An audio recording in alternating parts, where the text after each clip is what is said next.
due to the rising interest rates, people are facing serviceability issues. So when you join hands with the people who have serviceability, automatically your borrowing capacity goes up. You are able to secure an asset which individually.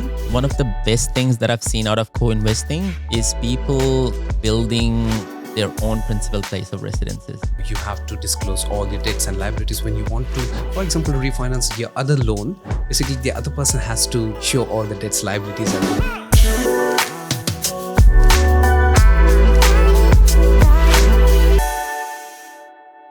Hello and welcome to Helpmebuy Property Podcast. Today, our topic is all about co-investing or buying properties with friends and family. Is that a good idea or is it a bad idea? We are going to talk about various mistakes people make when they are co-investing or buying properties with friends and family. We are going to talk about the pros and the cons of co-investing, and also, more importantly, if you are going to do co-investing in order to put your portfolio on steroids, how to do it safely and securely. So stay tuned till the very end while you get all the good stuff around how to safely do co-investing. Thank you for listening to us. Stay tuned and I'll see you inside. Hello and welcome to Helpmebuy Property Podcast. Today we are going to talk about co-investing or buying properties with friends, family, relative. Is it a good idea or is it a bad idea? Now, before we jump into the topic, let me introduce my co-host today, drum rolls, Amol. You've all met Amol from the last episode that we did around refinance mistakes. Amol, how are you today? I'm good, Moz. How are you? I am amazing. Amol is from Ask Financials, a very renowned broker, a very astute investor. Amol, I'll let you talk a bit about yourself first. Thanks for the introduction. So I've been in property space for almost 10 years now. So I personally have built my property portfolio. I've done developments, some reno flips and things like that. So I help my clients to grow their portfolio, structure their loans properly, and be a part of the team to grow their portfolio. Amazing. And look, it's an amazing thing to have a broker who is well versed in property investment game and in property investment space himself.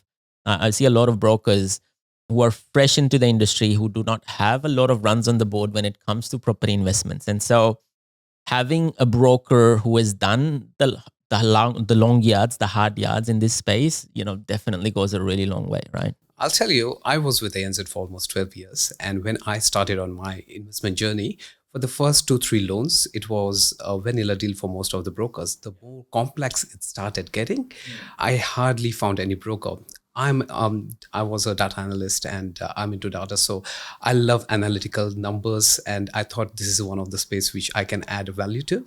So I love helping my clients. And 100%, I think the real need for the broker is to find those non-conventional ways of, setting up the property portfolio, scaling up the property portfolio.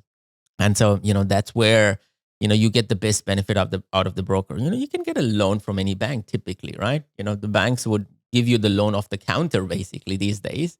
But the reason to use a professional broker is typically to, answer some of these questions around, should you be investing or co-investing with friends and family?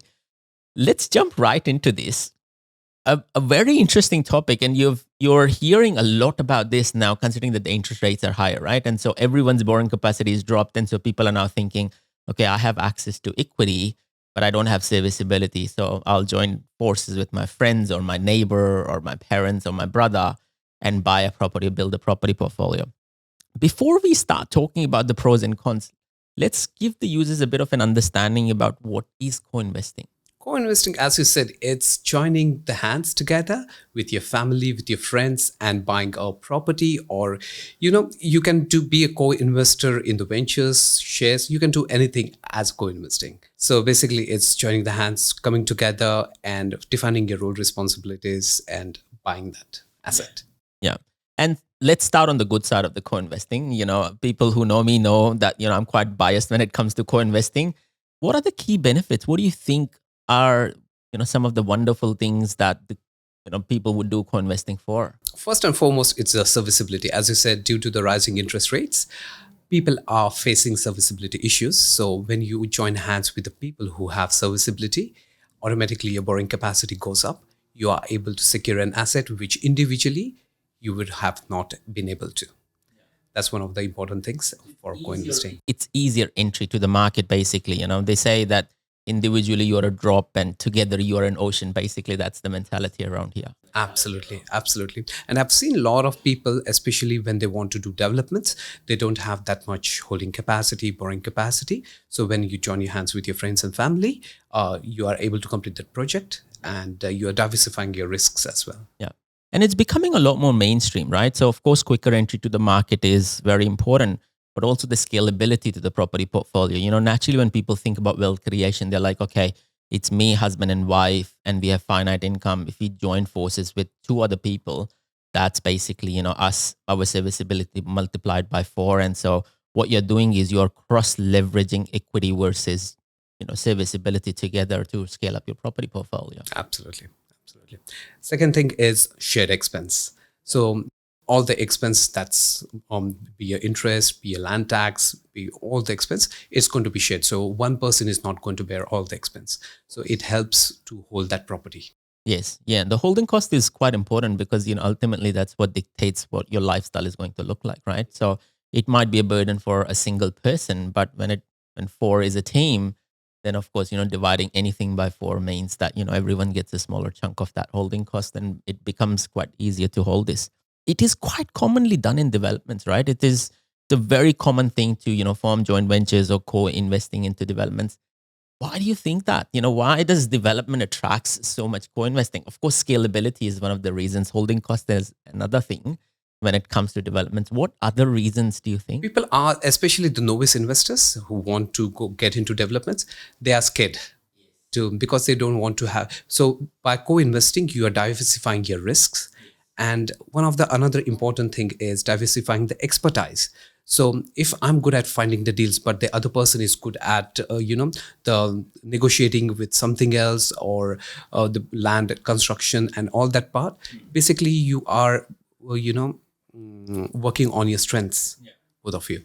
Definitely. Look, one of the best things that I've seen out of co-investing is people building their own principal place of residences. And so especially in areas where the house are super expensive, the best way to enter into those areas, you talk about, Mount Waverly, Grand Waverly, Brighton or Toorak, right? You buy a single house and it's like $4 million, $5 million, for example, house that you want to live in, which is, forever home. But, you could typically get an old rundown house, put the house down, develop it, build 2 houses, subdivide. And then now you have 2 properties with equity built into it typically, right? And you can hold on to it because sell is not the strategy. And so a lot of people I see are getting into that space. And I think it's a wonderful strategy on the principal place of residence side of things to basically get into the markets which are almost untouchable or unattainable, because for a single person, it's almost impossible to do it. But when you combine together the forces, it's a 24 months project where you each come out with a house that you want to live in an area. Yeah, absolutely. Yeah.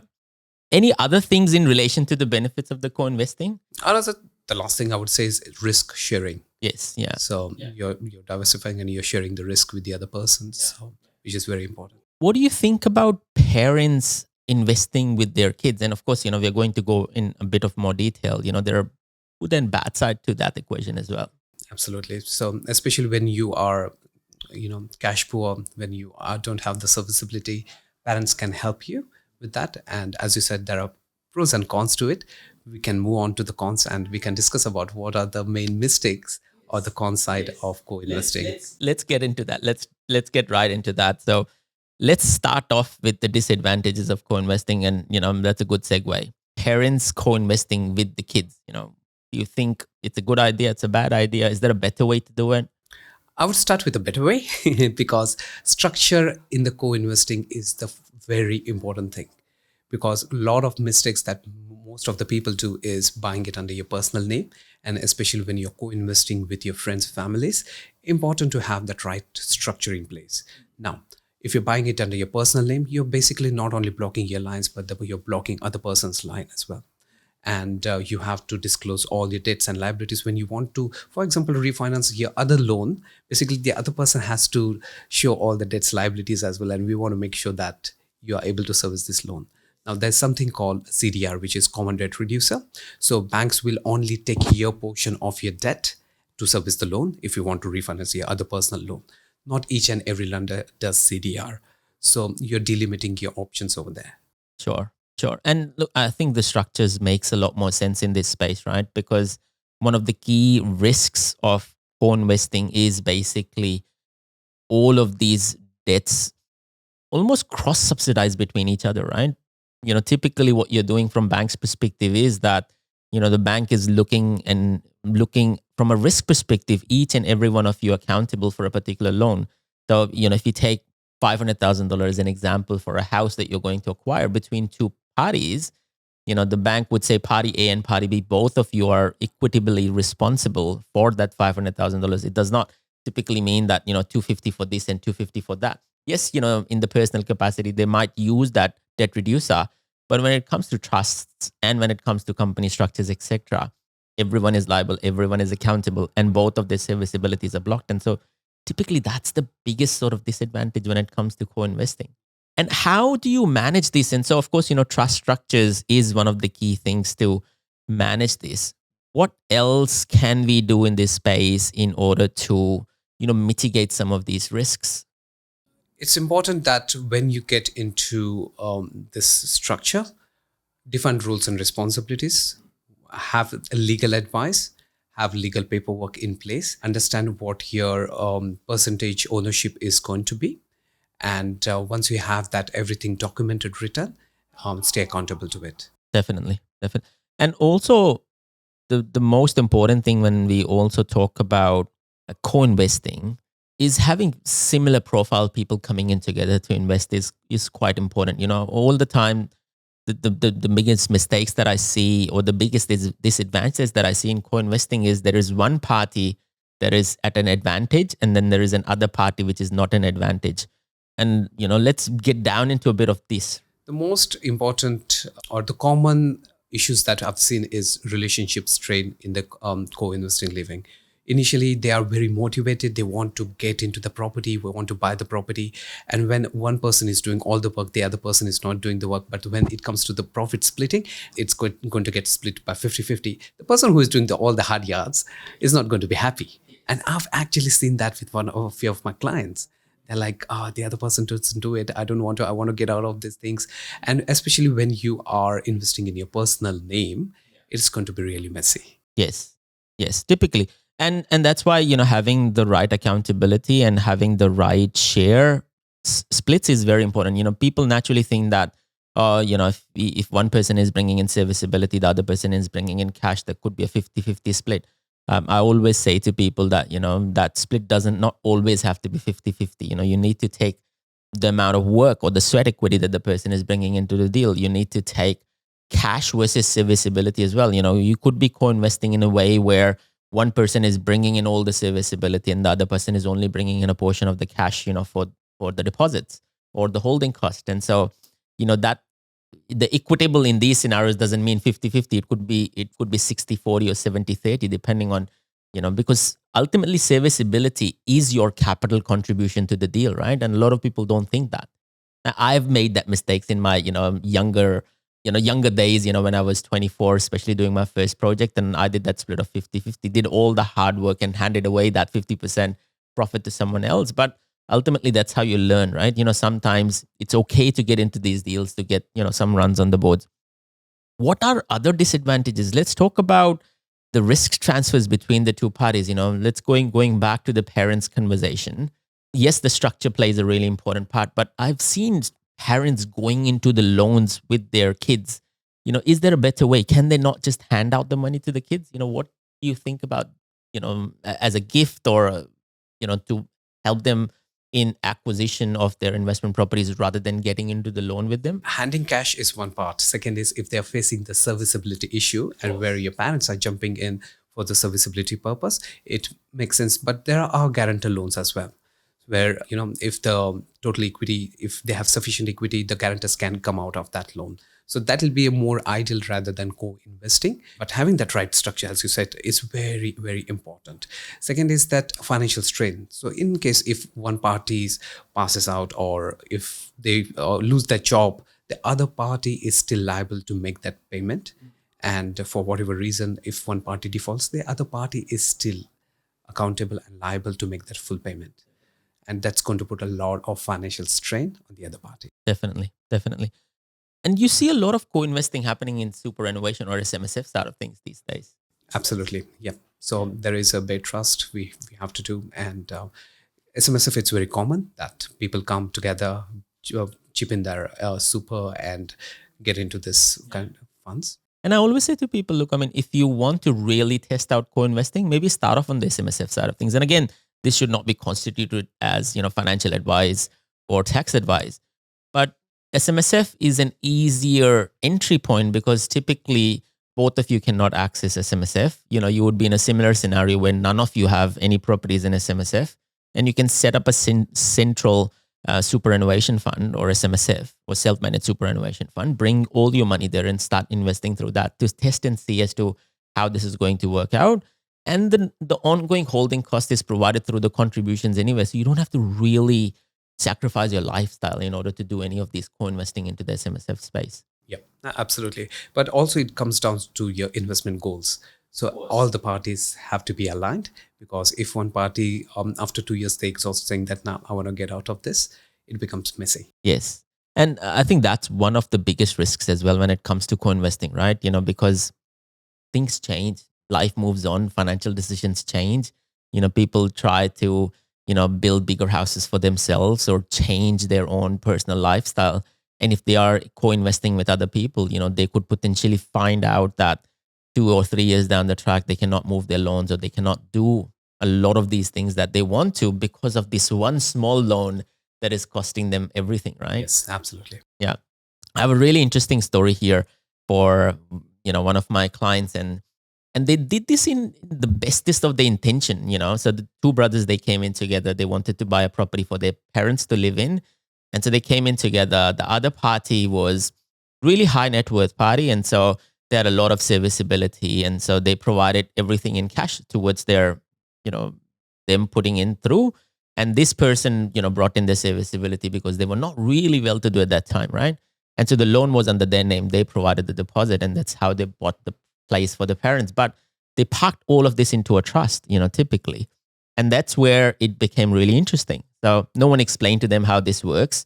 They went out and bought a house and land package in a year's time, thinking that, we're going to buy this $700,000-$800,000 property that, we are going to settle in 2 years' time. 2 years later, they've paid 10% deposit on that. I think $70,000 to $80,000. 2 years later, they go to the bank. The bank said no for them to get any loan. So not only did missed out on that deposit, they lost that deposit because of that single small property that they bought, like $350,000 or $400,000 property. And such a shame, right?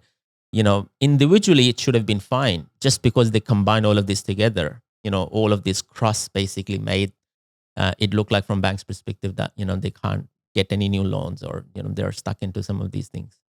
And so some of these mistakes that you make or some of these decisions that you make around co-investing might not provide, might be a short-term solution, but it would be a long-term pain. And you would only find that out in 2 years or 3 years' time.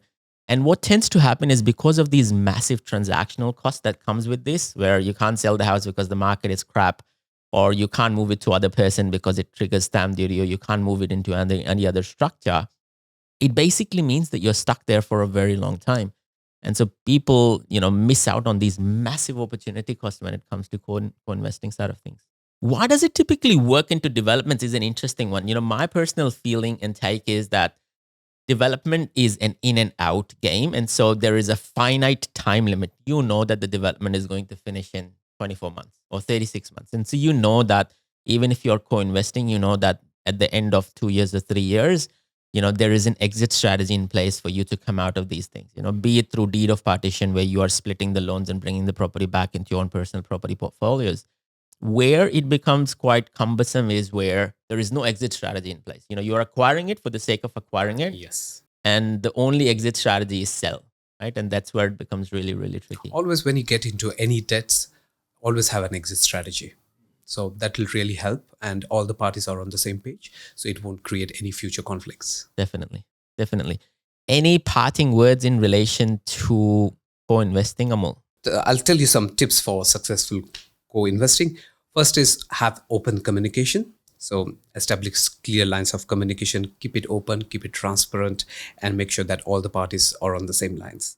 Second is have legal documentations and good structure in place. So having your A team around you, your accountants, financial planners, and your mortgage broker, see draft this comprehensive co-ownership agreement and discuss it with all the parties. Financial due diligence.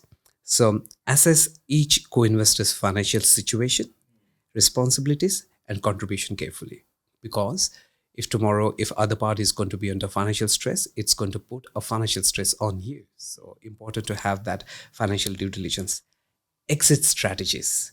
So plan for the exit strategy before you get into this. Know what your exit strategy is going to be and make sure that all the parties involved are on the same page. And last but not the least is regular reviews. So catch up with your partners, make sure that everyone, the project is on time and everyone are on the same page. That's amazing. That's awesome. I'll just add one more thing to that, and that's having a long-term view of how the co-investing is going to exist. A lot of people think it from a very binary position. I'm going to buy this property and that's where it's going to end. Have a bit of a view on a longitudinal view around, okay, how many properties, how many years, what are you trying to achieve? What are you trying to do? Are you going to expand this co-investing to more people? And so how do you structure this properly that you can add more people into this, into this niche or in this structure, right? So ultimately that's what's going to really help you scale up your property portfolio and create wealth on the side. Don't forget about, doing anything less in your personal capacity. You can still keep investing whatever you want in your own personal capacity if you have the right structures in place. And this would be almost like an icing on the cake. Co-investing is that's how it should be treated rather than just depending on wealth creation through co-investing. Thank you for coming in, Amol. This was great. Again, a lot of information provided. I'll let Amol do a shout out as to where you can find Amol online. Yep. So you can visit on askfinancials.com.au or shoot me an email at amol@askfinancials.com.au. Perfect. Awesome. Thank you for listening to us. If you have any questions, comments, or stories that you have felt or if you have heard in relation to co-investing, please do share with us. Thank you for listening to us today. Stay safe, keep smiling, keep investing. This is Amol and Moss checking out. Adios.